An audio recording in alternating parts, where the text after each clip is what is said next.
Nous sommes toujours le 8 juin 2023, dans le Tarn-et-Garonne. Alors là, il y a Golfech à quelques kilomètres vers là-bas. Alors nous sommes beaucoup plus loin que tout à l'heure. Hein. Alors, de ce côté, Golfech avec la centrale nucléaire. Et sur cette portion de route, il y a quelques orchidées, hein, une dizaine au moins, que voici. Alors, nom latin de cette orchidée, je vais montrer de près, hein, de très près, hein, la fleur. C'est ce qui détermine. Quelque chose va déterminer le nom de cette fleur. Bon, c'est pas évident à filmer de près. Là, ouais, celle-là, elle est pas mal. Voilà.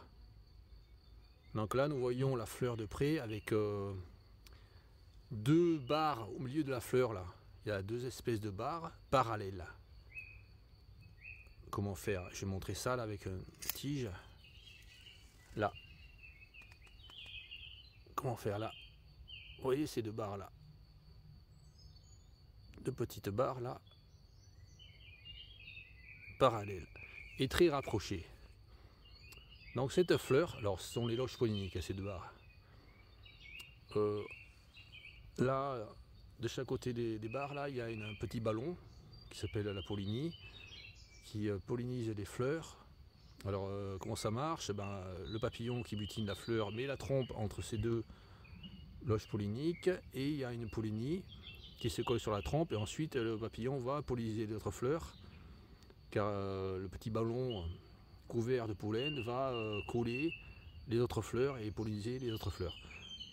Alors cette orchidée s'appelle la Platanthère cintrée et le nom latin c'est Platanthera fornicata. Ouais, je me suis fait avoir, hein. Bon, jeu de mots facile, je me suis fait niquer, mais tout le monde d'ailleurs, hein, car dans les livres, ils mettaient pour cette fleur Platanthera bifolia. Il y a deux platanthères dans la région là. Il y a Platanthera chlorantha qui ressemble beaucoup à celle-là, à part que Platanthera chlorantha a les loges polliniques écartées et non parallèles. Ça fait comme un V à l'envers. Tandis que là, les loges polliniques sont serrées. Platanthera fornicata. Alors, dans le dernier livre de Pierre Delforge, il apparaît cette plante là, puisqu'il y a des études qui ont été faites ces 3 dernières années, hein. Enfin ça fait à peu près 3 ans. Hein. Ouais, c'est en 2010, depuis 2018 ça a été fait les études. Ouais, depuis 2018. Sur cette plante, et ceux qui ont étudié ça se sont aperçus qu'ils pensaient que la fleur de ce type là, avec les anthères, les loges polliniques serrées, c'était Platanthera bifolia, car il y a une fleur comme ça qui s'appelle Platanthera bifolia qui vit sur les sols acides, c'est-à-dire sableux, un petit peu sableux.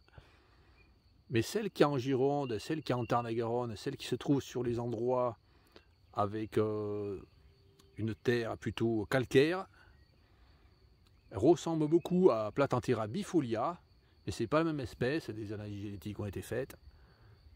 C'est Platanthera fornicata, la platanthère cintrée, que voici. Il y en a quelques-unes en Gironde, hein, à des endroits, mais j'ai remarqué que c'est surtout sur les endroits un peu plus secs que se trouve Platanthera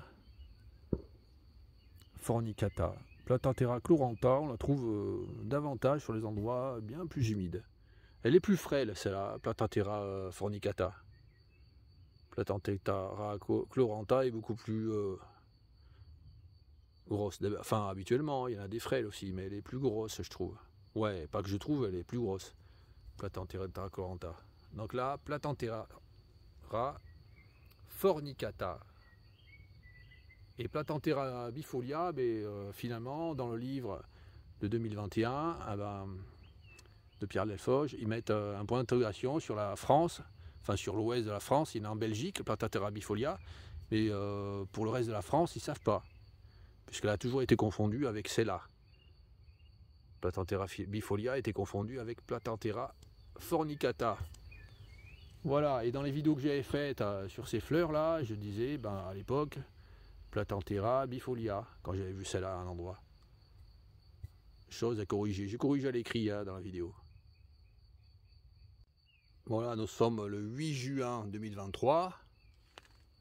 Il y a pas mal de ces orchidées là. Une là, une là, une là. À un endroit restreint hein, de la route. Il y a également une là. Mais plus loin, il n'y en a pas. Hein. Et là, on ne peut pas savoir ce qui va se passer.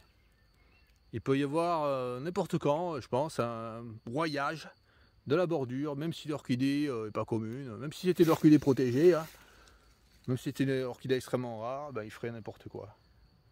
Généralement, c'est comme ça en France, hein, ils s'en foutent complètement des espèces protégées. Hein. Et puis, bon, ils savent pas qu'il y a ça en général. Hein. Ils s'en tapent, hein, ceux qui font ça, le broyage des routes. J'ai discuté déjà avec des gars comme ça qui font le broyage des routes. Le broyage du bord des routes, mais ils ne connaissent rien. Hein. Ils broient, et puis après ils voient que c'est broyé. Ils ne regardent jamais avant de broyer. De toute façon, même s'ils regardent, ils ne reconnaîtront pas les orchidées parce qu'ils ne les connaissent pas. Super malin, hein, mec, des gars comme ça, pour broyer les routes. Des gars qui ne connaissent rien en fait. Ils sont incompétents dans leur travail. 1, 2, 3,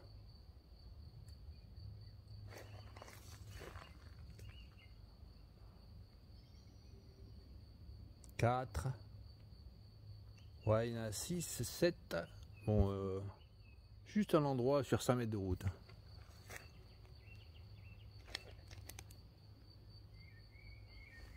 Cette route là. De ce côté, ça a été broyé. Hein. Oh là là, il y a un très très léger virage. Ça a été broyé.